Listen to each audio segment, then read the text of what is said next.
Hello guys, good morning all of you.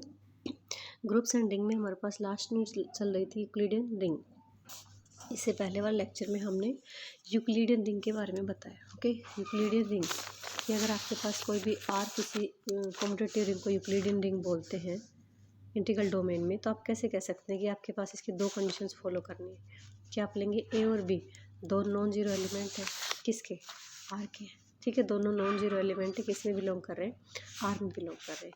Okay, और आपके पास valuation of A less हो valuation of a B, ये पढ़ा था। बी को क्या बोलते हैं, वैल्यूएशन बोलते हैं। सेकंड जो कंडीशन थी वो हमने पढ़ा था कि division algorithm a is equal to b क्या हो प्लस में आर, और आपका आर जो है वो कहाँ लाई करता है, ग्रेटर है जीरो से और इक्वल भी है, और आपके पास लेस है किससे, बी से, and b not equals to क्या आपके पास zero.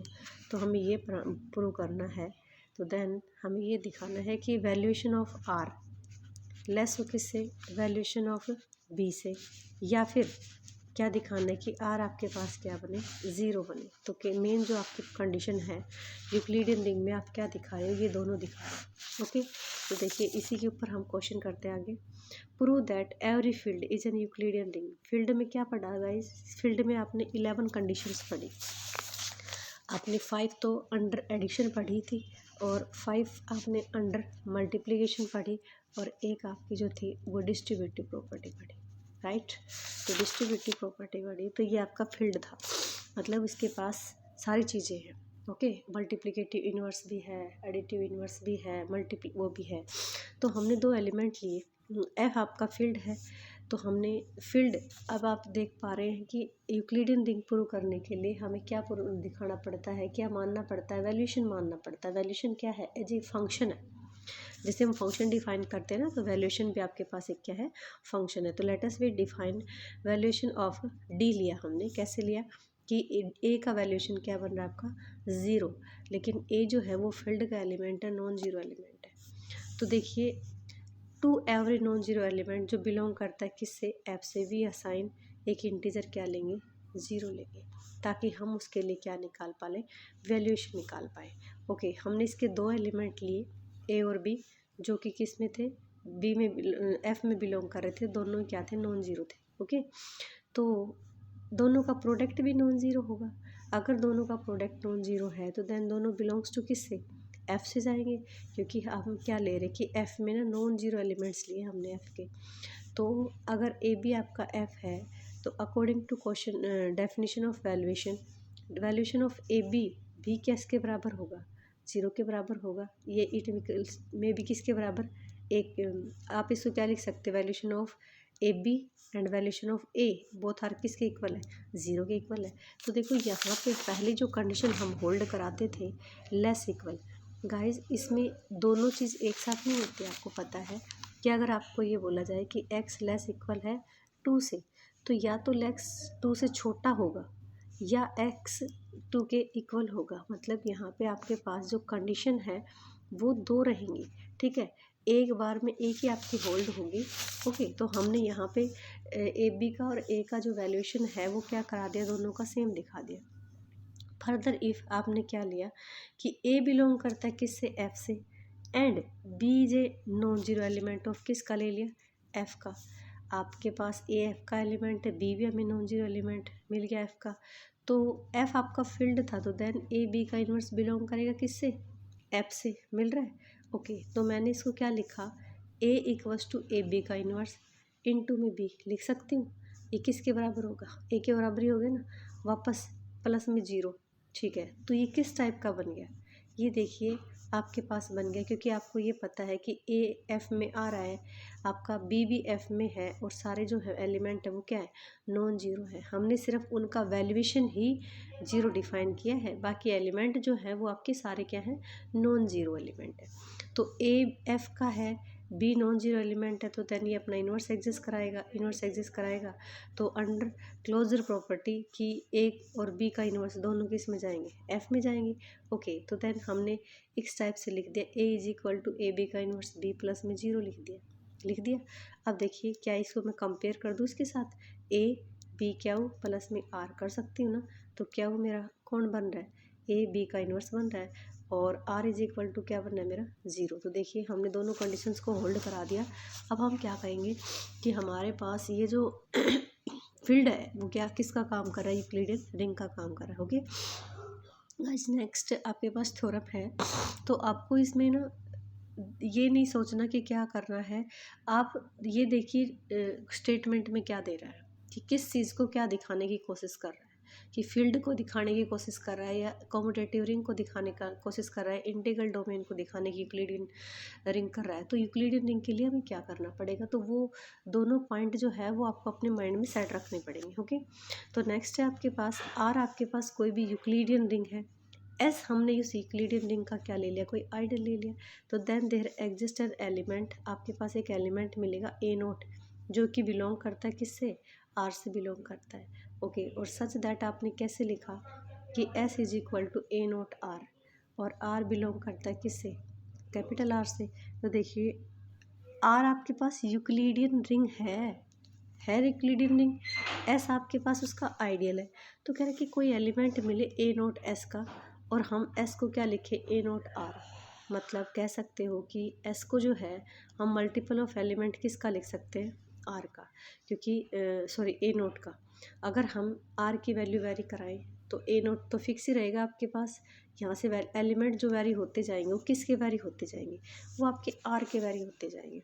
Okay, in first case आपने लिया कि अगर ए नोट आप 0 ले लेते हो तो एस में क्या बन गया 0, तो आपके पास थ्योरम अपने आप रिजल्ट ट्रू हो जाएगी। ये कहता है कि आपका एस जो है इस टाइप का बने, ठीक है ना, एस आपके पास ये बने, एस ए नोट आर, ठीक है। ओके, तो दूसरा केस हमने लिया कि ए एस अगर आप किसके बराबर नहीं लेते हो, 0 के बराबर नहीं लेते हो, तो कोई भी आपके पास क्या चाहिए, नॉन जीरो एलिमेंट चाहिए। तो हमने कोई नॉन जीरो एलिमेंट क्या कंसिडर कर लिया, ए कर लिया इन केस में, एस में। और consider an element A note, एक दूसरा एलिमेंट ए नोट भी ले लिया एस का, जो कि दे रखा था, ठीक है। अगर आपके पास ए नोट एस जो है उसमें 0 नहीं है, एस में 0 नहीं है, तो हमने क्या लिया, ए नोट ले लिया, ए ले लिया उसका नॉन जीरो एलिमेंट, और ए नोट बिलोंग करता है किससे, एस से। सच दैट हमने इस टाइप से उसको डिफाइन किया है कि वैल्यूएशन ऑफ ए नोट जो है वो लेस है किससे, वैल्यूएशन ऑफ ए से, मिनिमल है। मतलब हमने वेल ऑर्डरिंग में ले लिया कि valuation of A naught less है किससे, वैल्यूएशन ऑफ ए से। ओके, फॉर ऑल आपका ए नोट भी और ए बी ये दोनों इक्वल तो है नहीं, बट किस में जा रहे हैं, एस में जा रहे हैं, ठीक है। अब आप ये सोच रहे हो कि हमें दिखाना ही क्या है, दिखाना ये है कि आपके पास एस जो था, आर जो थी वो यूक्लिडियन रिंग है, यूक्लिडियन रिंग, मतलब वो दोनों कंडीशन पहले ही ऑलरेडी सेटिस्फाई करा चुकी, ये जो कि हमने अब यहाँ पे लिखी थी वो होल्ड करती है। अब दिखाना तो हमें सिर्फ ये है कि एस इज इक्वल टू क्या बने, ए नोट आर बने, और सच दैट आर आपके पास क्या होता है, आर बिलोंग करता है किससे, आर से। तो एस को इसके बराबर दिखाना है, तो हम क्या कर लेंगे, एक बार इसको इसका सबसेट दिखा देंगे, एक बार इसको सबसेट दिखा देंगे, और दोनों क्या कर देंगे, इक्वेट कर देंगे। ओके, ऐसा आपने ए कोई आर्बिट्ररी एलिमेंट लिया, ए हमने क्या लिया, कोई भी आर्बिट्ररी एलिमेंट लिया। ओके, आर्बिट्ररी एलिमेंट लिया तो देयर एग्जिस्ट कोई दो एलिमेंट उठा लिए हमने, क्या और आर, जो बिलोंग करते किससे, आर से, ठीक है। सच दैट और क्या लिया, ए इक्वल्स टू, मैंने इसको क्या लिखा, A is equal to A naught plus में ए नोट, क्योंकि यूक्लिडियन रिंग था ना आर, तो यूक्लिडियन रिंग के अकॉर्डिंग यूक्लिडियन लेमा लगा सकते हो। तो A is equal to A naught क्या हो, प्लस में आर लिख दिया। वेयर आपके पास आर क्या है, 0 हो सकता है, और वैल्यूशन ऑफ आर जो है वो लेस होगा किससे, वैल्यूशन ऑफ बी। बी का काम कौन कर रहा है यहाँ पे, ए नोट कर रहा है, तो सिर्फ हमने डेफिनेशन लगाई है। ओके अब आप देखिए क्या वो भी आर से था, और ए नोट किससे था, एस से था। एस आपके पास क्या था, आइडियल था, तो आइडियल था तो इसका जो प्रोडक्ट है ए नोट क्या हो, वो बिलोंग करेगा किससे, आर एस में बिलोंग करेगा, नहीं क्या वो आपका बिलोंग करता है आर में, ए नोट आपका बिलोंग करता है किस में, एस में।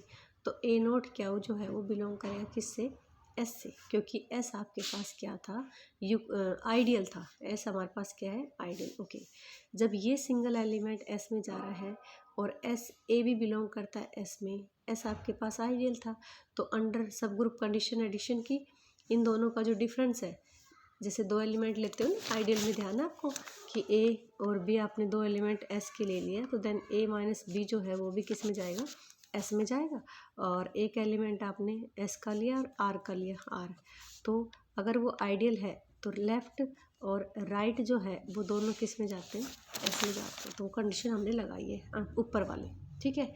अब देखिए ऊपर से हमने यहाँ से निकाली, ये चीज़ किसके बराबर आ रही है, आर के इक्वल आ रही है, तो आर के इक्वल आ रही है तो इस ये आर भी किस में चला गया, एस में चला गया। ओके, अब देखिए आर एस में चला गया, आप क्या ले सकते हो, आप कह सकते हो कि valuation of A naught less है किससे, वैल्यूशन ऑफ आर से। वैल्यूशन ऑफ ए नोट अगर ये एस में जा रहा है और तो आप क्या ले सकते हो कि valuation of A naught less है किससे, वैल्यूशन ऑफ आर से, क्योंकि वैल्यूशन ऑफ ए नोट जो था वो आपने सबसे मिनिमल माना था, सबसे कम माना था, कम माना था ना, तो आर में जितने भी एलिमेंट हैं सारे अपना वैल्यूशन जो है वो ए नोट से क्या रखेंगे, ग्रेटर रखेंगे। ओके, ग्रेटर रखेंगे तो इसका मतलब क्या है कि भाई आपके पास क्या हो सकता है, और दूसरा बाई वन से आपका आर क्या हो सकता है, ज़ीरो। तो आर अगर ज़ीरो हो सकता है तो मैं इस चीज़ को इसमें डालूँ तो ए इज इक्वल टू मेरे पास किसके बराबर हो गया, ए नोट क्या हो गया, इक्वल हो गया। ओके, आपने ए जो एलिमेंट उठा रखा था वो गाइस किसका उठा रखा था, आपने एस का उठा रखा था। ए एलिमेंट किसका उठा रखा था, आपने एस का उठा रखा था। तो अगर ए आपका एस में जा रहा है तो ए आपका इस टाइप का एलिमेंट बना तो ये भी किस में जाएगा, एस में। तो मतलब एस जो है वो इस टाइप के एलिमेंट को कंटेन करता है, ठीक है। अब देखिए यहाँ पे ये जो था ये 21 का काम कर रहा है, सेट का ही तो काम कर रहा है, ये इधर सेट के इक्वल ही तो है। तो हम कह सकते हैं कि आपने एस का एक एलिमेंट ए उठाया और वो इस टाइप से एक्सप्रेस कर दिया तो एस कंटेंट है इसमें। ओके, ठीक है। अब लिया कि बट ए नोट किसका था, एस का, A naught R, A naught R किस में जाएगा, एस में जाएगा, क्योंकि एस आपके पास क्या था, आइडियल था। आइडियल था ना कि एक एस का एलिमेंट हो और एक आर का एलिमेंट हो, दोनों का प्रोडक्ट है, प्री और पोस्ट मल्टीप्लाई जो है वो किस में जाता है, एस अगर आइडियल होता है। तो दैट मीन्स आपने क्या दिखा दिया, ए नोट आर ये जो है इस टाइप का अगर ये आपके पास कोई सेट बनता है वो सब सेट होगा किसका, एस का, अगर ये पर्टिकुलर एलिमेंट जा रहा है। तो इस कंडीशन को और इस कंडीशन को दोनों को कंबाइन करेंगे तो आपके पास क्या हो गया, एस किसके इक्वल हो गया, ए नोट आर के बराबर हो गया। ठीक है, तो देखिए आपको कंफ्यूज होने की आवश्यकता नहीं है। इसमें क्या दे रखा है कि आर आपके पास यूक्लिडियन रिंग दे रखी है, एस आपके पास आइडियल है, देर एग्जिस्ट आपके पास कोई एलिमेंट ए नोट मिलेगा, ठीक है। और हमने किस टाइप से लिया ए नोट एलिमेंट कि एस आपको ये दिखाना है। ओके, तो पहले अगर केस लेते हैं कि ए नोट ज़ीरो है तो कुछ भी वो नहीं है कि एस आपके पास क्या बढ़ जाएगा, ज़ीरो, और ये चीज़ सही हो जाएगी कि भाई फुल होल्ड हो जाएगा ना, क्योंकि एस आपके पास आइडियल है तो आइडियल में जीरो एलिमेंट हो सकता है। दूसरे केस हमने लिया कि एस आपके पास क्या है, नॉन ज़ीरो है, तो नॉन ज़ीरो है तो एक एलिमेंट वहाँ पे ए ले लिया हमने और ए नोट आपका एस से दे रखा था। तो हमने ए नोट जो एलिमेंट था वो इस टाइप से माना कि उसका वैल्यूएशन जो है वो सबसे छोटा है, ठीक है। तो और valuation of A naught less है किससे, valuation of A for all किससे, ए नोट और ए जो है वो एस में जाते हैं, इक्वल है नहीं। ओके, ए बिलोंग करता है किससे, एस से। ओके, तो देर एग्जिस्ट क्या और आर मिलेंगे, आर के। तो ए को लिखा हमने ए नोट क्या हो प्लस में आर लिखा, क्योंकि आर हमारे पास क्या दे रखा था, यूक्लिडियन रिंग दे रखा था, तो यूक्लिडियन रिंग की भी डेफिनेशन लगा दी और वो भी हमने यूक्लिडियन रिंग के अकॉर्डिंग ली थी। अब हमने क्या हो और ए नोट क्या वो आर का लिया ले रखा है, ए नोट इसका लिया, तो एस आपके पास आइडियल था, दोनों का प्रोडक्ट किस में जाएगा, एस में जाएगा। हम ये सब किस लिए कर रहे हैं कि ये चीज़ बनाने के लिए कर रहे हैं। ओके, अब ये सिंगल एलिमेंट एस में जा रहा है, ए बी एस में जा रहा है, तो दोनों का जो अंडर एडिशन सब ग्रुप जो है वो भी एस में जाएगा, डिफरेंस भी जाएगा। तो ये डिफरेंस किसके बराबर है, आर के बराबर, तो आर बिलोंग्स टू किससे, एस से। तो आप क्या कह सकते हो कि वैल्यूएशन ऑफ ए नोट जो है वो लेस था किससे, आर से, क्योंकि हमने माना था। और एस किस में जा रहा है, आर में जा रहा है। एस तो आर में जा रहा था लेकिन आर का उसका एस का सबसे छोटा जो एलिमेंट था वो आपने ए नोट लिया था। तो और यहाँ पे कह रहे हैं कि ए नोट लेस है किससे, आर से, ऊपर से डेफिनेशन से उठाया आपने क्योंकि आर यूक्लिडियन लॉन्गेट था। तो इसका मतलब ये है कि आपके पास आर ही क्या बनेगा, ज़ीरो ही बनेगा। ठीक है, ये चीज़ भी हमें दे रखी थी। अगर ये दोनों कंडीशन इसमें लगा देती हूँ मैं, तो हमारे पास क्या बनता है कि ये आर तो ज़ीरो है, ये आर ज़ीरो आपने प्रूव करा दिया ना। कैसे प्रूव कराया कि जब आपके पास ए नोट का वैल्यूएशन, देखो यहाँ पे हमारे पास करे कि आर इज इक्वल टू में भी ज़ीरो, और वैल्यूएशन ऑफ आर क्या है, A naught equals to zero. Valuation of A naught less होगा वैल्यूएशन ऑफ आर का, वैल्यूएशन ऑफ ए नोट से लेस होना चाहिए। अब देखिए ये आर बिलोंग कर रहा है किस में, एस में, तो एस में आर बिलोंग कर रहा है, लेकिन एस का सबसे छोटा एलिमेंट क्या लिया था आपने, ए नोट लिया था। तो इसके हिसाब से वैल्यूएशन ऑफ ए नोट तो लेस होगा किससे, आर से। तो valuation of A naught less होगा आर से, तो either one of them hold होनी चाहिए ना। तो ये तो हो नहीं सकता, तो हमारे पास क्या होगा, r is equal to zero होगा। तो हमने क्या ले लिया, r is equal to zero ले लिया, और r is equal to zero इसमें डाला तो ए इज इक्वल टू ये। तो देखो ए हमने एस का एलिमेंट लिया, तो इसका मतलब है कि हम प्रत्येक एस के एलिमेंट को इस टाइप से एक्सप्रेस कर सकते हैं। ठीक है, दूसरा एक ए नोट हमारा एस का एलिमेंट था, आर हमारा आर का, एस हमारे पास आइडियल था। तो आइडियल था तो प्रत्येक एलिमेंट इनका प्रोडक्ट होकर इसमें जाएगा। अब ये देखिए ये किसका सबसेट होगा, ये एस का सबसेट है। तो दोनों कंबाइन करोगे तो आपके पास क्या बन जाएगा, जो सेट बन रहा है वो हो जाएगा, हो गया। अब देखिए ये थ्योरम, नेक्स्ट थ्योरम है every ideal of an Euclidean ring is a principal ideal. Every ideal कि किसी यूक्लिडियन रिंग का प्रत्येक जो आइडियल हो वो आपके पास क्या बने, प्रिंसिपल आइडियल बनाए। मैं आपको एक बार रिमाइंड करवा दूँ, प्रिंसिपल आइडियल क्या होता है, जो आइडियल अपना क्या रखे, जनरेटर रखे, जो आइडियल क्या रखे, जनरेटर रखे। तो गाइज आपने इंडिविजुअली तरीके से आपने क्या कह दिया कि एस यहाँ पे आइडियल था, और एस को आपने ए नोट आर, मैंने एक बात बोली थी यहाँ पे मल्टीपल ऑफ ए नोट, तो क्या ये मल्टीपल ऑफ ए नोट नहीं बन रहे, क्या बन रहे ना। तो एस आइडियल है, और हम इस चीज़ को अगर स्टडी करें कि ए हमने कोई एलिमेंट उठाया था इसका, लेकिन ए को इस टाइप से लिख सकते हैं। तो एनी भी ए, कोई भी ए उठाओ, लेकिन फिर भी हम उसको इस टाइप से एक्सप्रेस कर सकते हैं। तो दैट मीन्स हमारे पास क्या है कि एस के सारे एलिमेंट इस टाइप से लिख दोगे आप। अगर सारे element multiple of A note लिख पाओगे तो आपका पास क्या हो जाएगा कि ए नोट उस सेट का क्या है, जनरेटर है, सॉरी हाँ जनरेटर है। तो यही चीज़ कहना चाह रहा है कि प्रिंसिपल इसका आपका यूक्लिडियन रिंग में प्रत्येक जो आइडियल है वो आपके पास क्या बनता है, वो प्रिंसिपल आइडियल बनता है। तो आर आपके पास यूक्लिडियन रिंग है, एस आपके पास क्या है, आर है। तो देखिए अगर एस आपके पास ज़ीरो ले लेते हो तो एस आइडियल था ना आर का, तो एस अगर आप जीरो लेते तो एस क्या बन जाएगा, नल आइडियल बन जाएगा। तो थ्योरम हमारा रिजल्ट ट्रू हो जाएगा, क्योंकि जीरो भी तो जनरेटर होता है। अगर हम लेते हैं कि एस नॉन जीरो है, तो नॉन जीरो है तो इसका मतलब क्या है कि ये अभी अभी जो थ्योरम हमने प्रूव की है इसको कम्प्लीटली प्रूव करना है। और ये देखिए इसका मतलब तो समझ में आ ही गया होगा कि एस का जो प्रत्येक एलिमेंट आप इस टाइप से लिख सकते हो। इस टाइप से लिख सकने का मतलब क्या है कि ये ना अपना क्या रखता है, जनरेटर रखता है, ओके। और जनरेटेड बाय किससे है, ए नोट से। तो ए नोट से है तो हम कह सकते हैं कि प्रत्येक जो इसका आइडियल है वो यूक्लिडियन रिंग का वो प्रिंसिपल आइडियल कहलाएगा। Okay, thank you, have a nice day.